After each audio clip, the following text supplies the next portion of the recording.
Hello, welcome to SCLO Library's lesson on information literacy, Vetting the News. I'm Ben Drain. And I'm Katie Van Varick, and we'll be looking at the challenges presented by propaganda, partisanship, and our own psychology as we try to sift through the infosphere. We'll also enumerate the ways in which we can get an accurate accounting of the world, not be bothered with a lot of nonsense, and most importantly, how we can resist being co-opted into spreading bad information.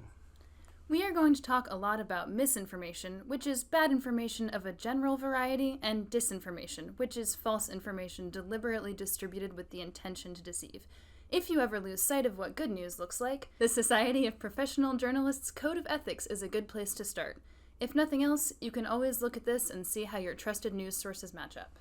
There are several challenges we face in forming a clear picture of the world through the news. These include content produced for a for-profit system that is incentivized to produce clicks and engagement, especially challenging since outrage is an easy way to engage with readers. Technology that heightens our echo chamber and can accurately extrapolate inferences about our lives. Propaganda from state or partisan actors. Tribalism in modern society. And human psychology. I want to take a moment and break down this last one, human psychology, as to what we specifically mean. Our brains have evolved this awesome toolbox that have allowed us to flourish in small groups, recognize patterns, assess threats, and chemically reward us for learning. It is the reason our species has been wildly successful over the last millennia. However, those same tools now give us some challenges in the modern world when it comes to learning among complex systems of relationships where we need to synthesize information delivered to us from outside of our immediate experience. The same biases that have served us well through 95% of human history are now what we have to consciously reflect upon when it comes to information literacy in the modern world. There are a whole slew of cognitive biases humans have which challenge us in having a clear understanding of the world, but for today's purpose, we're going to talk about a few in particular. The first is confirmation bias, which is the tendency for people to seek out and emphasize information that reaffirms their established views and avoid or de-emphasize information that contradicts their views. While this bias effectively filters our incoming information, despite our best efforts, sometimes we do bump into something new. Well, we have a couple biases to deal with that. These are especially effective when our minds grapple with new information that is unexpected, challenging, or unorthodox. Manifestations of this are belief perseverance, the anchoring effect, and post-purchase bias. Belief perseverance is the general phenomenon of maintaining a belief regardless of contradictory evidence. The anchoring effect is where subsequent information is disproportionately judged relative to initial information. And post-purchase bias is the tendency for people, once we have made a decision, to feel better about that decision by ascribing positive characteristics to the choice we made and negative characteristics to the alternatives. If there wasn't enough to contend with in our brains, the way we organize ourselves socially also adds an additional challenge. Humans demonstrate homophily, which is the tendency for folks to group together with others that they perceive as similar as themselves. Taken together, you can see how humans are great at putting the whammy on ourselves. We hide in these cognitive forts, protected from reality, and feed ourselves a selected narrative where we are right and always have been. It's easy to prove that we were right to ourselves. Just ask anyone in your immediate vicinity. They all agree with us. Unfortunately, we have a news industry incentivized to provoke engagement and content distributed through social media. This has mechanized our desire to be right over our need to be informed. But we are not helpless. We just need to go about our business in a conscious and reflective way. Let's take a look at the types of bad information out there, running the gamut from accidental misinformation to consciously malicious disinformation. Starting with the most benign, we have satire and parody. This is content which may use current events or the format of a news segment to humorously explore a topic, but, and this is the important part, it is clearly not a news item where the consumer would assume that journalistic ethics are being followed. Satire should be obviously labeled, or the context should clearly allow the consumer to understand it as satire. Saturday Night Live's Weekend Update, for example, would not be mistaken for a real news program. There are some partisan sites that hide behind the excuse of satire and produce unlabeled pieces designed to misinform. If you find that you are getting outraged more often than you are laughing, that's a bad sign, and the site you are looking at is probably trying to push your buttons, not tickle your funny bone. In any case, don't share parody as fact, if for no other reason than that you will be mortified, and nobody needs that. Somewhat less innocent than mistaken parody is sponsored content, otherwise known as native marketing. Sponsored content can refer to a whole slew of different ways a product gets in front of you, but some of the most popular are segments or articles produced in the format of a news piece. This way, it borrows against the authority and conventions of journalism to win your trust. Like satire, this is not necessarily a problem in itself, but these pieces should always be clearly marked as such, and you should not read them with the same assumption of objectivity or professional ethics that would go into a piece of journalism. With the gray areas of satire, parody, and sponsored content out of the way, let's move on to the more malign ways in which information can be distorted or misrepresented. These can be pieces constructed to lead to false connections, lack of context, or misleading content. Examples of this include overstating or misstating a story, clickbait headlines, a story designed to outrage you or to lead you to a specific action or inaction. In this example of misleading content, we have a story from the UK's Daily Mail. So, not an overly reputable source, but not on the fringes. This will appear in your Google News feed. The headline suggests that the University of Chicago is abandoning its existing English graduate program and switching to a curriculum of only Black studies, which, of course, is not at all what is going on at the University of Chicago. As it turns out, the university had 5 vacancies in its program that year, and so they were using those 5 vacancies to focus on Black studies.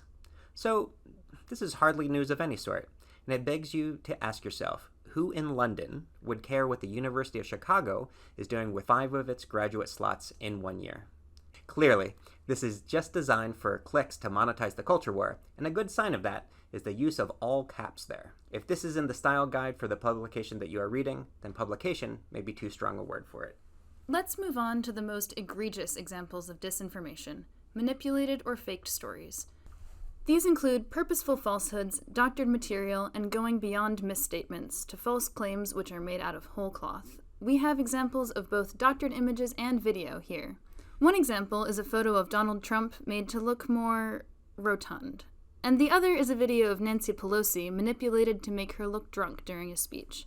Both examples went viral, but neither are true. As reported by Snopes fact-checking, Trump's head was photoshopped onto professional golfer John Daly's body. Reuters showed that the footage of Nancy Pelosi was slowed down to 75% speed, and the pitch of her speech was raised to compensate. Then it was redistributed under the headlines claiming she showed up to the event drunk. While not being able to trust your senses in assessing the veracity of a video clip or image is unnerving, in the future we might reflect upon these challenges as quaint. AI-assisted deepfake videos can create sophisticated compilations of outrageous clips. We recently saw an example of this as a video claiming to be Ukrainian President Zelensky was posted simultaneously on many internet platforms calling for the Ukrainian military to surrender to Russian forces. While there may be some footage that we will need to learn to reserve judgment on until it is verified by a trusted source, there are a whole lot of other tools we can put in our toolbox to vet the news. Let's look at some specific best practices to spot problems when we are vetting a news story. Some things to consider. Is actual evidence provided? Are there studies, links, or quotes you can follow up on? Do the URLs look off, like abcnews.com.co? Are news outlets you trust also reporting on the story in question? Is there a lack of author attribution? Though The Guardian and The Economist do this. Are opinions, blogs, commentary, sponsored content, and satire actually labeled as such? Does the About Us section on a news site look sketchy? Is there bad web design, a lack of grammar, or use of all caps? Is there source attribution? Some people say doesn't cut it. Does the news site have a public-facing code of ethics? Does the story push your emotional buttons?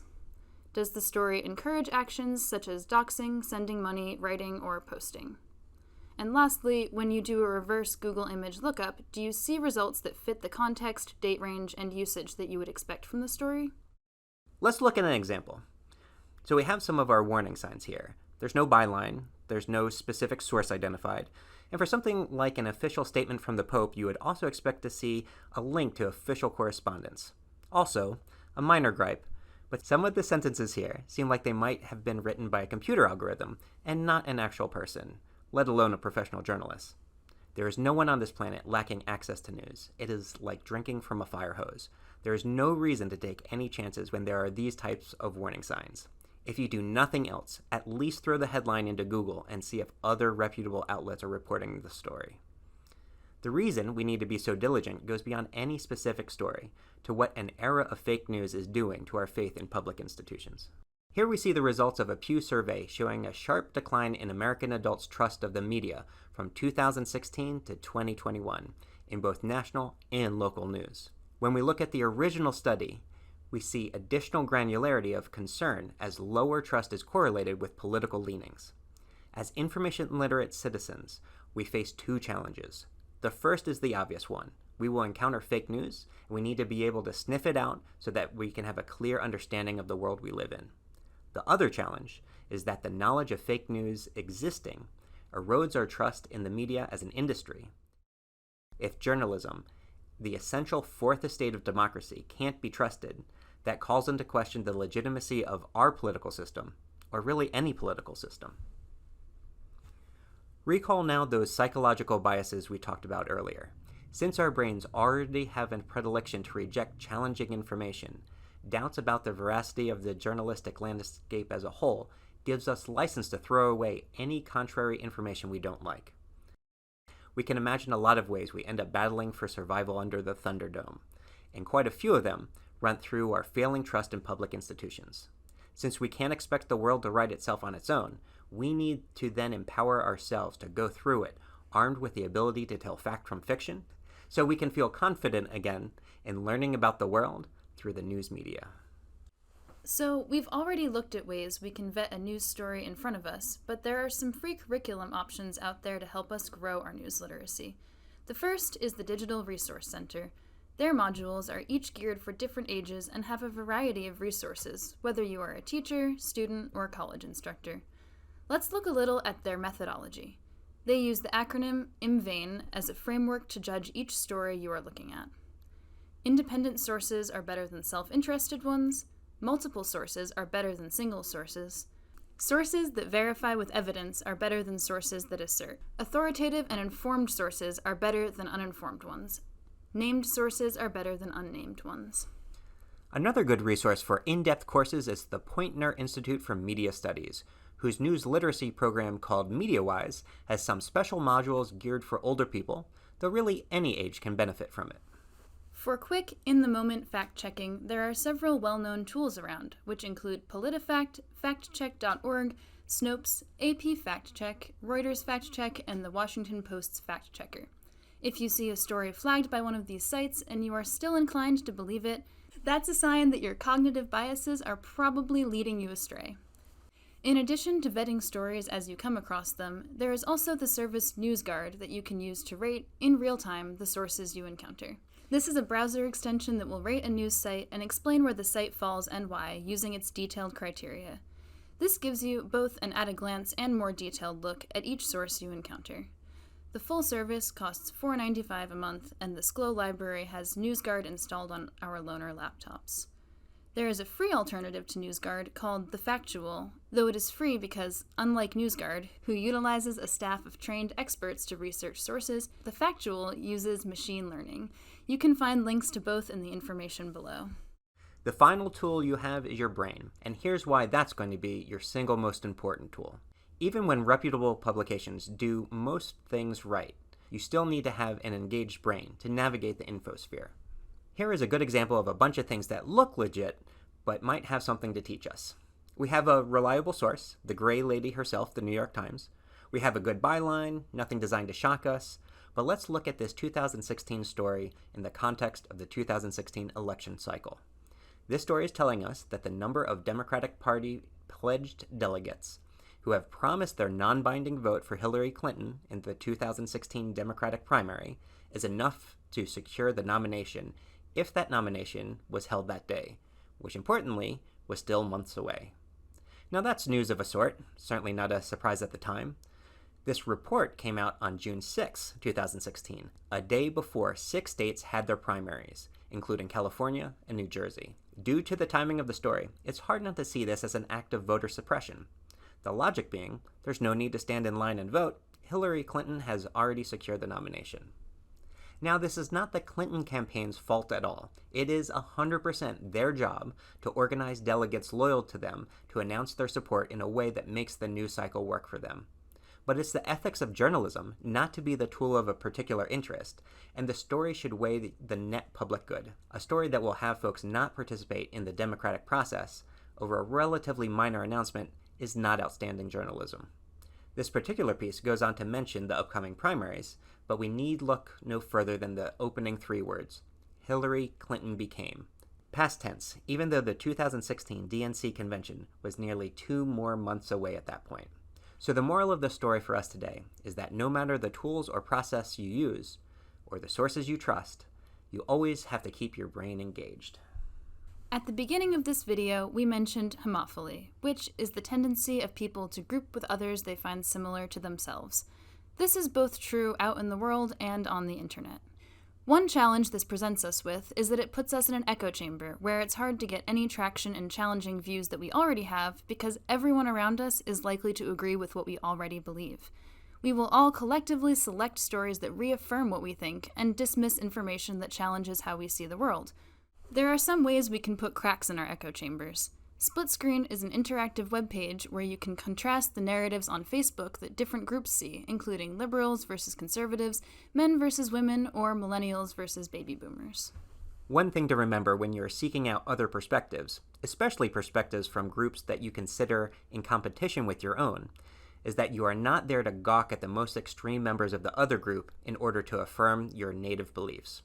For example, if you are liberal, reading some articles on the Dispatch for a different perspective, that's not the same thing as scrolling through Revolver News looking for evidence that reaffirms your perspective that you are right and the other side is bananas. You have to be conscientious of that, because if our brains are left to their own devices, that is exactly what they will tend to do. The main problem of all this is our brains, the way we are wired to learn and form relationships as social animals, which the for-profit market has mechanized the exploitation of, taking our challenges to 11. One way to thwart this is to not consume news on social media. Every time you do, you are getting the content pre-selected by many filters from your friends' biases and the algorithms of Google, Facebook, whatever platforms, probably multiple platforms in succession. Do not doom scroll yourself into misery. What I would recommend is to consume news in a way where you can put your faith in professional editors who adhere to a code of ethics. As much as you can, try to take algorithms out of your information diet. Go to your trusted news site and see what is going on that day. Don't get your information about the world from clicking on the link shared through a Facebook post on a topic your friend read through a Google News search because they saw that crazy thing on Twitter that really pushed their emotional buttons. If you can afford a subscription to a legit news source, which plays a critical role in keeping our civic institutions healthy, all the better. Your local library also might have some resources you can avail yourself of. We still have some work to do. There will be bias in all reporting because that's a part of human nature. It's a struggle for all of us, but try to not just click on stories that tell you what you want to hear. It's not the news's job to tell you that you were right, but to widen your perspective. It can't hurt to pepper in a little Democracy Now! Or The Reason magazine from the other side of the political spectrum to challenge yourself. Supporting these institutions and reading the full spread rather than what algorithms or your friends have selected for you helps expand your worldview and finances the continued coverage of the Fourth Estate. We have a cool interactive activity at our website that builds off some of the information in this video. If you are keen to check out some of the resources mentioned here, we have arranged the bibliography in the video's description by the minute marker. Anyway, thanks for joining us for SCLO Library's Information Literacy session on Vetting the News. Thanks for visiting with us and listening to us blather. And a special thanks to the Pennsylvania Library Association for a generous grant to help with the production of this video. Good job, good job. What if I came over here and this wasn't recording? Sorry, it's dinner time. It's fine. I really hope that got picked up on the line. If so, I'll put it at the end as a blooper reel.